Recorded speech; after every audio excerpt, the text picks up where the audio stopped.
Hello বন্ধুরা, good afternoon. তো আজকে আমি তোমাদের সাথে শেয়ার করছি আমি একটা যে ডিটক্স ওয়াটার বানাই। আমি এটা প্রত্যেক গরমেই করি, গতবারও করেছিলাম, তো এবারও করেছি। সেটাই তোমাদের সাথে একটু শেয়ার করলাম। এই ডিটক্স ওয়াটারগুলো কিন্তু এই গরমের জন্য পুরো বেস্ট বলতে পারো। তো এক লিটার একটা বোতলে পুরো জল ভরে নিয়েছি, নর্মাল টেম্পারেচারের জল, তোমরা চাইলে ফ্রিজেও রাখতে পারো। এবারে আমি এর মধ্যে তোমার লেবু স্লাইস করে নিয়েছি, সেগুলোকে দিয়ে দিচ্ছি।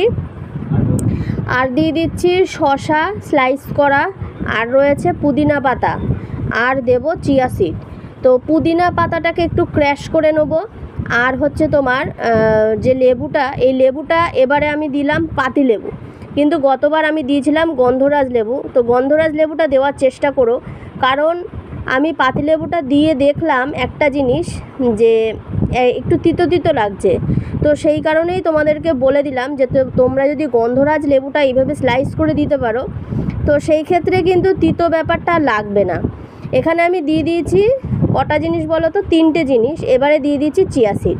আর চিয়া সিডটা তো আমাদের শরীরের জন্য কতটা উপকার সেটা তো তোমরা জানোই, প্রচুর প্রচুর বেনিফিট। তো এই জিনিসগুলোকে ভিজিয়ে মোটামুটি আধা ঘন্টার উপরে রেখে দিলে, আধা ঘন্টা 1 ঘন্টা রেখে দিয়ে তারপরে যদি তুমি খাও, এটা আশা করি তোমার শরীরের ডিটক্স করবে, শরীরটাকে ডিটক্স করবে, আর খুব ফ্রেশ।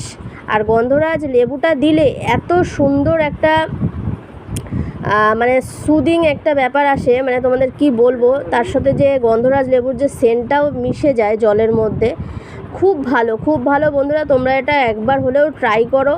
আর যদি একটু ঠান্ডা ঠান্ডা খেতে পারো তাহলে তো কোনো কথাই নেই, এর স্বাদ গুণ আরও বেশি তোমরা বুঝতে পারবে, আরও বেশি ভালো লাগবে।